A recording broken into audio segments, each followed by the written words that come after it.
Hello बच्चों, आज हम political science chapter number 1 working of the constitution पढ़ेंगे। नए व्यूअर्स, चैनल को सब्सक्राइब करना न भूलें।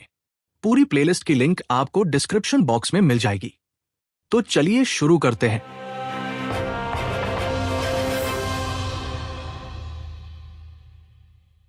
अब तक पॉलिटिकल साइंस की टेक्स्ट बुक्स ने हमें लोकल गवर्नमेंट, इंडियन कॉन्स्टिट्यूशन के वैल्यूज और आइडियाज, कॉन्स्टिट्यूशन के अकॉर्डिंग बना हुआ गवर्नमेंट सिस्टम और वर्ल्ड अफेयर्स में इंडिया का रोल समझने में हेल्प की है। इंडियन कॉन्स्टिट्यूशन कहता है कि इंडिया एक सेक्युलर और डेमोक्रेटिक रिपब्लिक है। इसमें बहुत इंपॉर्टेंट रूल्स दिए गए हैं ताकि लोगों को जस्टिस मिले और उनकी फ्रीडम प्रोटेक्टेड रहे। कॉन्स्टिट्यूशन को एक ऐसे डॉक्यूमेंट के रूप में देखा जाता है जो सोशल जस्टिस और इक्वालिटी पर बेस्ड एक प्रोग्रेसिव और डेवलप्ड सोसाइटी बनाने में हेल्प करता है। ये 26 जनवरी 1950 को लागू हुआ था। तब से गवर्नमेंट इसी के प्रिंसिपल्स के हिसाब से काम कर रही है।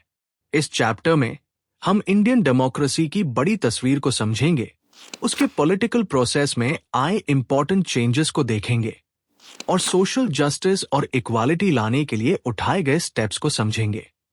ये रिव्यू मेनली 3 एरियाज पर फोकस करेगा: डेमोक्रेसी, सोशल जस्टिस और judicial system. Democracy, political maturity. Democracy का मतलब सिर्फ रिप्रेजेंटेटिव्स चुनना नहीं होता। रिप्रेजेंटेटिव सिस्टम का असली मतलब है डेमोक्रेटिक वैल्यूज को प्रैक्टिकल लाइफ में फॉलो करना। जब ऐसा होता है तब डेमोक्रेसी सोसाइटी की पॉलिटिकल लाइफ का इंपॉर्टेंट पार्ट बन जाती है। इसी वजह से इंडिया के लोगों को पार्लियामेंट, स्टेट लेजिस्लेचर्स और लोकल गवर्नमेंट में डायरेक्ट रिप्रेजेंटेशन मिलता है। Regular, free and fair elections होना इंडिया की सक्सेसफुल डेमोक्रेसी का एक इंपॉर्टेंट साइन है।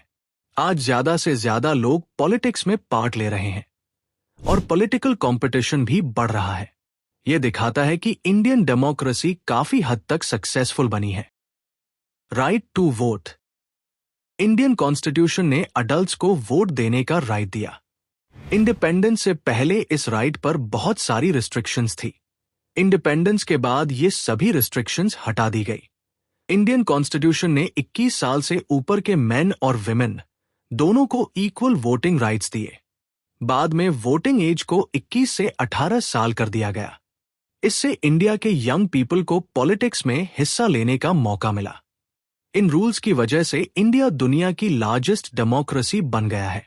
इंडिया में किसी भी दूसरे डेमोक्रेटिक कंट्री से ज्यादा वोटर्स हैं। यह चेंज सिर्फ नंबर्स का नहीं है बल्कि क्वालिटी का भी है।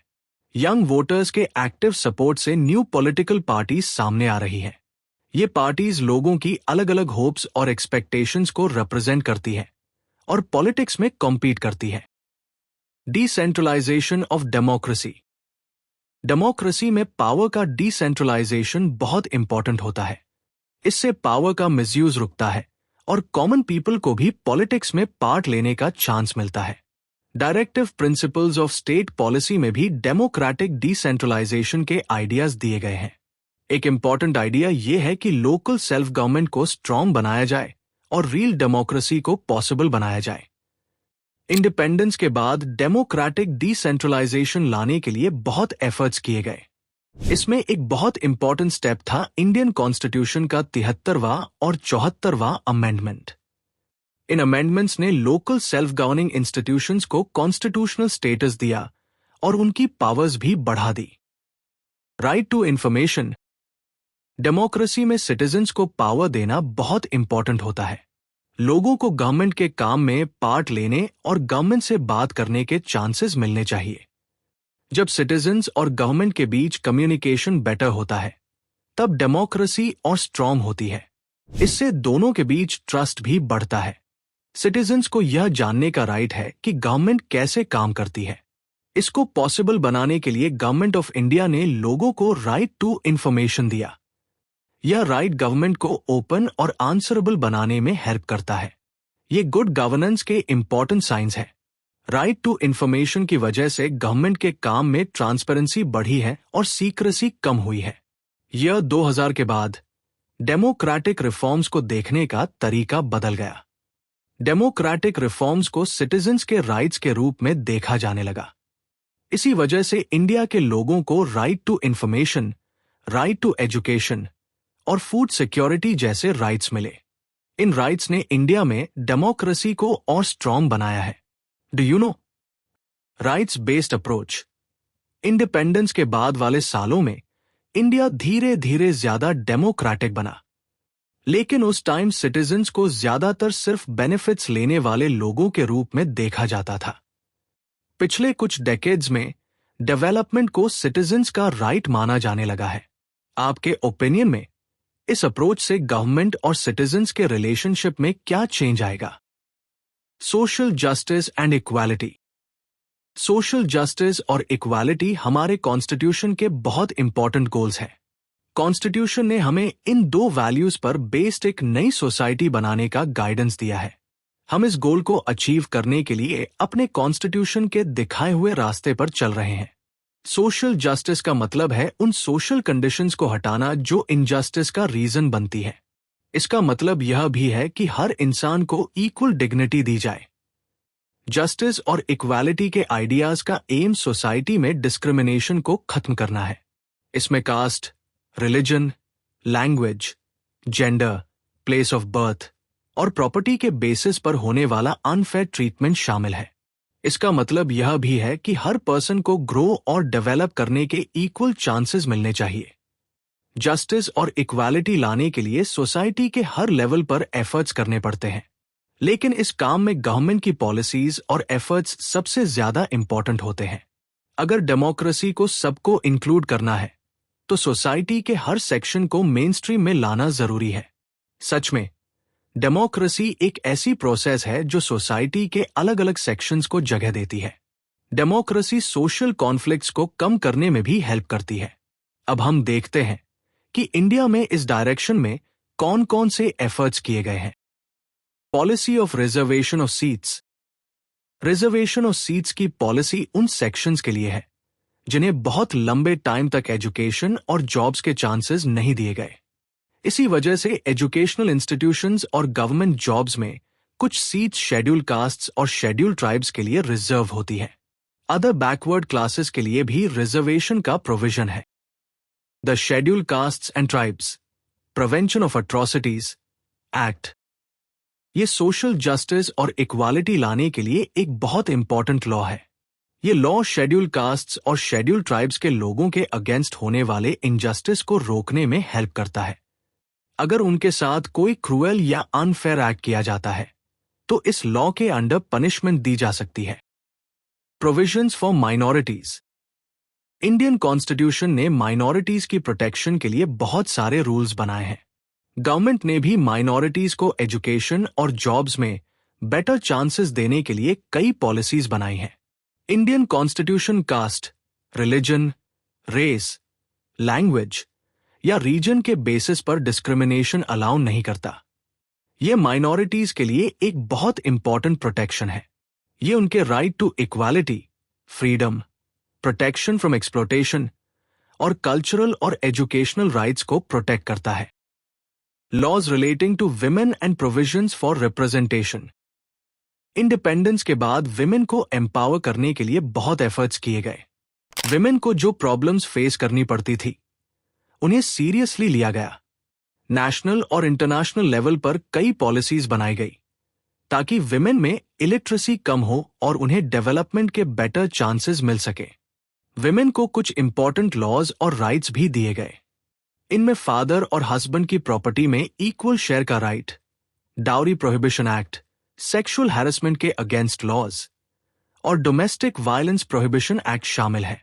ये लॉज विमेन की फ्रीडम को प्रोटेक्ट करने और उनके डेवलपमेंट में हेल्प करने के लिए एक सेफ और सपोर्टिव एनवायरनमेंट बनाते हैं। हमारे देश में शुरू से ही पॉलिटिक्स और पॉलिटिकल इंस्टीट्यूशंस में विमेन की रिप्रेजेंटेशन कम रही है।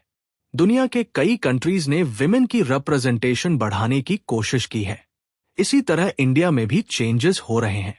73वें और 74वें अमेंडमेंट्स के through local self governing institutions में विमेन के लिए 33% सीट्स रिजर्व की गई।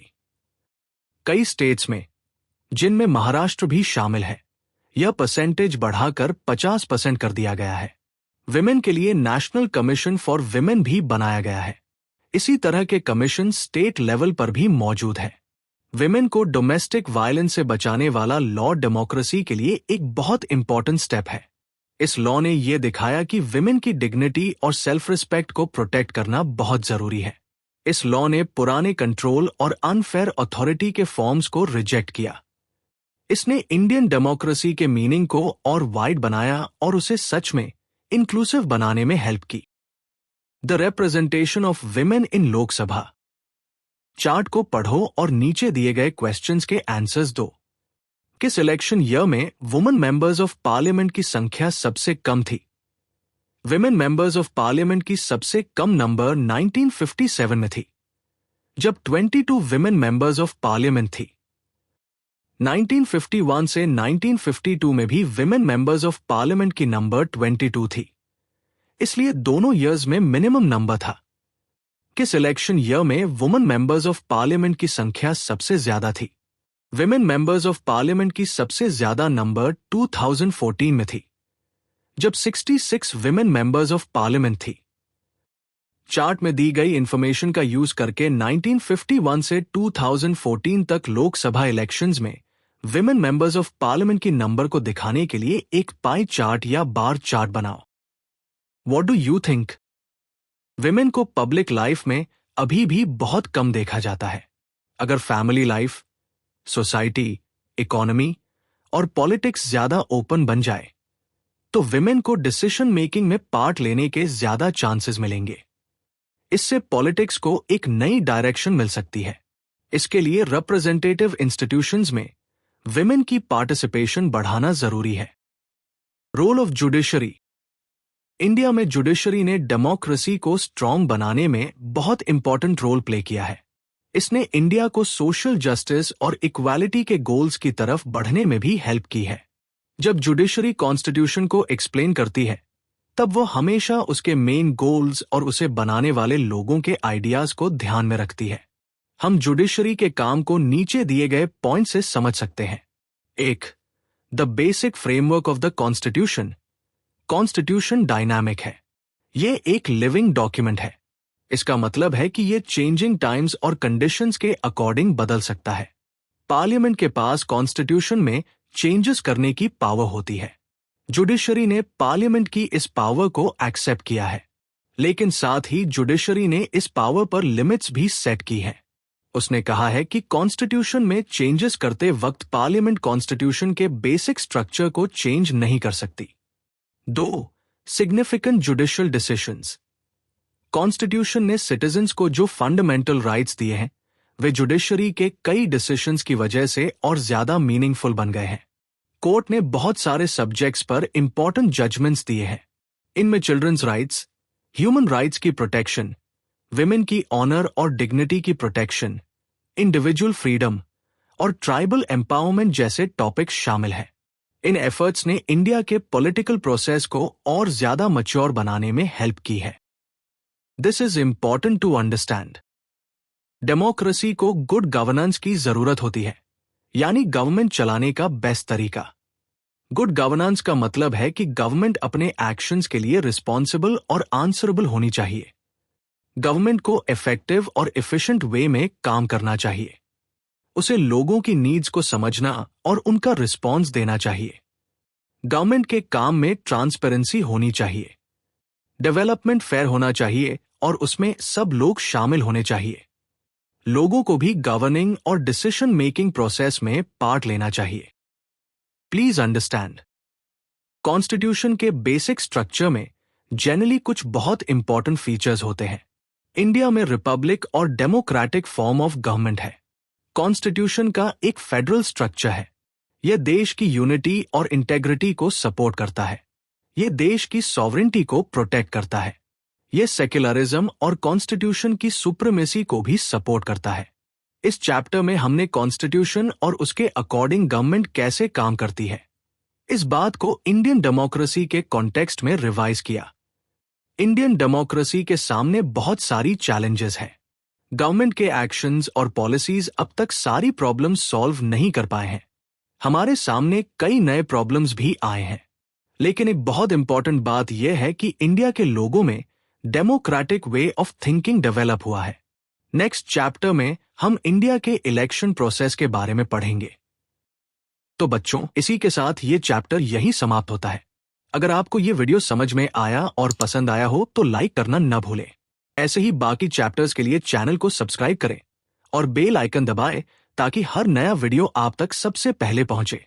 मिलते हैं अगले वीडियो में।